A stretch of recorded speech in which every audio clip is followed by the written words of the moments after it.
Dan ternyata puncaknya itu terjadi pada tahun 1931 sampai 1935, di mana lebih dari 70.000 orang imigran dari Jepang pindah ke Brazil.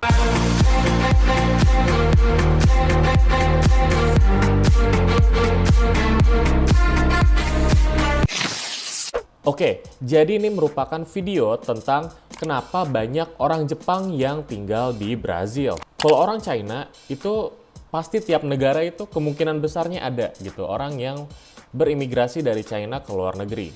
Jadi tiap negara itu pasti ada. Mungkin ini bisa jadi ide untuk bahasan YouTube selanjutnya.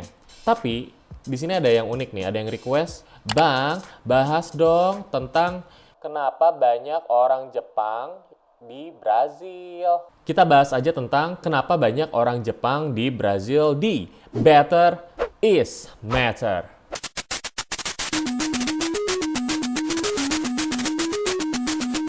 Karena kita mau bahas tentang kenapa banyak orang Jepang di Brazil, kita harus bahas dulu berarti tentang sejarahnya dulu. Jadi pada tahun 1850, jadi pemerintahan Brazil ini mengeluarkan kebijakan di mana kebijakannya ini Brazil menghapus yang namanya perbudakan.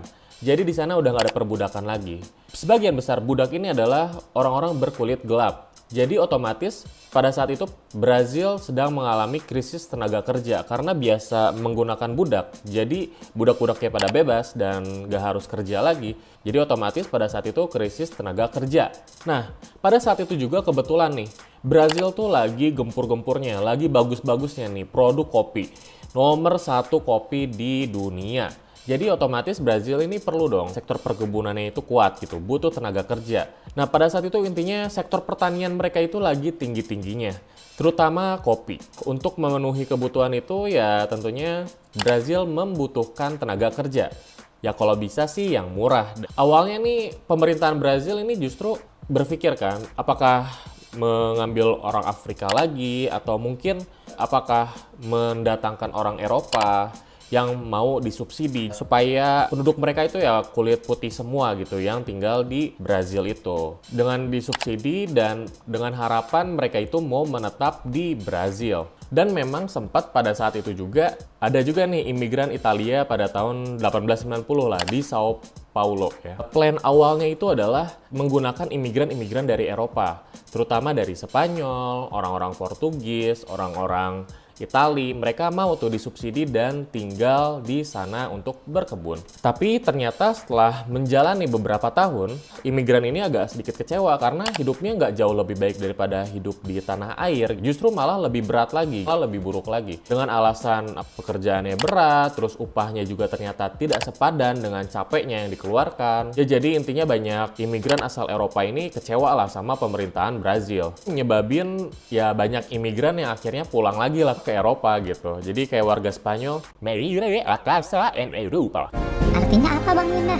Muka lu kayak bulu jembut gua anjing.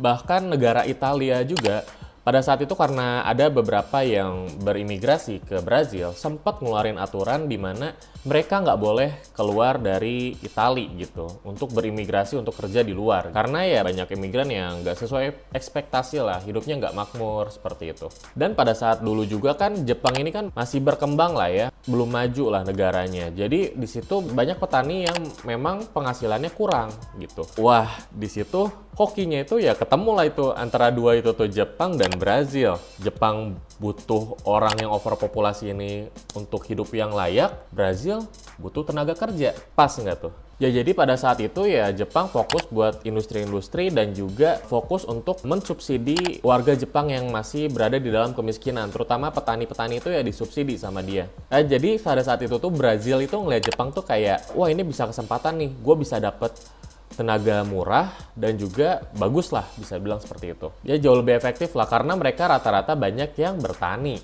Dan kalau dari sisi Jepang, mereka melihatnya kayak ya udah ini supaya beban negara ini nggak terlalu berat gitu, supaya semuanya bisa dapat kesenangan, semuanya bisa dapat kue, semuanya bisa dapat duit lah. Itu kan visa negara juga kan kalau lu kerja di luar negeri gitu kan. Pada saat itu jadi mulai deh pada tahun 1908 banyak imigran-imigran dari Jepang masuk ke Brazil. Yang kebetulan pada saat itu, untuk imigran Jepangnya itu berasal dari Kepulauan Okinawa.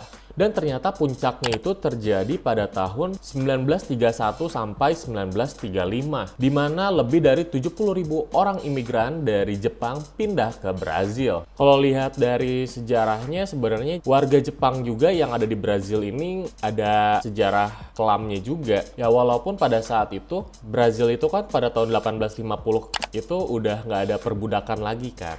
Akhirnya Jepang masuk dan ternyata mental-mental dari pemilik ladangnya ini, orang Brazilnya ini ya perlakuannya hampir sama lah seperti memperlakukan budak. Jadi ya kurang enak lah untuk dari warga Jepangnya. Dan bisa dibilang saat pembagian fee-nya juga gitu ya, pembagian upahnya juga kadang tidak sesuai lah. Itu ada aja kasusnya.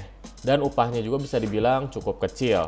Terus sejarah lainnya juga selain diperlakukan seperti itu, pada 1900 awal terjadi Perang Dunia. Apalagi pas Jepang lagi marak-maraknya Perang Dunia II. Di situ warga negara Jepang yang ada di sana mengalami isu politik. Di situ hubungan Brazil sama Jepang menjadi memanas dan kondisinya saat itu kedutaan Jepang akhirnya meninggalkan Brazil. Jadinya kalau kedutaan udah pergi dari suatu negara ya jadi susah gitu ya ngurus-ngurusnya. Kayak misalkan mau pulang nih atau kayak gimana gitu ya. Nah itu bakal sulit, gak akan bisa pulang. Terus nggak jarang juga orang Jepang ini dicurigai sama kepolisian Brazil. Jadi kalau warga negara Jepang di sana melakukan sesuatu yang mencurigakan ya polisi ya lebih cenderung lebih agresif untuk nangkep gitu. Dan nggak jarang mereka juga secara nggak langsung dijebloskan ke penjara. Saat dulu itu juga karena upah kecil, diberlakukan seperti budak, didiskriminasi secara nggak langsung. Nggak jarang dari mereka ya jadi bunuh diri. Tapi ya semua ini nggak sampai bertahan lama sih. Pas Perang Dunia udah beres, ya warga negara Jepang ya berangsur-angsur membaik kondisinya. Ya akhirnya setelah Perang Dunia II itu hubungan Jepang sama Brazil kembali membaik. Banyak warga negara Jepang ya sudah akhirnya ya udah nyaman aja tinggal di sana. Dan mereka juga udah mulai tuh dari yang dulunya tenaga kerja kasar udah berubah jadi tuan di tanahnya sendiri lah. Jadi punya ladang sendiri yang dia kelola. Yang ditanamnya juga banyak, gak cuman kopi aja. Kopi kan terkenal banget ya di Brazil. Sekarang ya bisa kopi, buah-buahan, sayur-sayuran. Jadi lebih luas lah ekspansinya. Di sana juga ya otomatis banyak juga tuh terjadi pernikahan antara Jepang dan warga lokal. Karena kawin silang dan karena Brazil ini kebanyakannya agama Katolik, jadi banyak juga tuh yang dari awalnya dari Jepang, di agamanya Shinto ya atau berbeda kepercayaan menjadi agamanya Katolik juga. Terus juga pendirian sekolah-sekolah yang khusus orang Jepang juga mulai dibangun tuh di sana. Jadi pelajaran Jepang juga nggak dihilangkan gitu ya. Jadi mereka anak-anak tahu gitu bisa bahasa Jepang. Dan positifnya juga pada saat itu kan tahun 1960-an itu Jepang tuh lagi gembus-gembusnya tuh ya. Jadi lagi pesat-pesatnya lah dalam pertumbuhan teknologi. Jadi Brazil juga memandang orang Jepang ini nggak sebelah mata yang hanya bisa pekerja kasar aja. Jadi mereka memandangnya, oh ternyata orang Jepang bisa maju juga, ulet juga, dan macam-macam lah gitu. Jadi Brazil juga merasa, wah kita bersyukur nih punya tenaga kerja yang kemungkinan bisa menjadi lebih baik. Pokoknya di situ Jepang dilihat punya sisi positif lah yang dilihat oleh kalangan dari orang-orang Brazil. Dan keturunan Jepang aja yang tinggal di Brazil ini, dia bisa tuh menjadi kementerian di Brazil. Wah mantap juga. Namanya Fabio Riodi Yasuda. Jadi ya kalau lihat dari intinya bisa dibilang banyak warga negara Brazil yang berketurunan Jepang itu karena sejarahnya itu negaranya pada saat itu membutuhkan tenaga kerja yang murah dan gesit. Dan kebetulan Jepangnya juga lagi overpopulasi setelah masa sebelum reformasi. Kalau pesan yang dari gua ambil adalah misalkan kita punya mungkin itu merupakan suatu masalah, tapi di orang lain mungkin aja itu bisa menjadi suatu solusi. Dan ada juga yang mengatakan bahwa uniknya ini ada yang namanya Brazilian Jiu-Jitsu. Nah ini tuh katanya dipengaruhi oleh pengaruh Jepang juga. Ya banyak juga sih, kayak misalkan atlet UFC juga, itu juga ada tuh keturunan Jepang tapi padahal orang Brazil gitu. Namanya Lyoto Machida, mungkin kalian pernah dengar juga ya. Mungkin itu aja dari gua. Buat teman-teman yang mau nambahin, kalau gua ada salah, kalau gua ada kurangnya, boleh komen di bawah. Dan buat teman-teman yang mau request konten, boleh juga komen di bawah. Itu aja dari gua Ahmad Serius. Sampai jumpa nanti di video selanjutnya. Bye!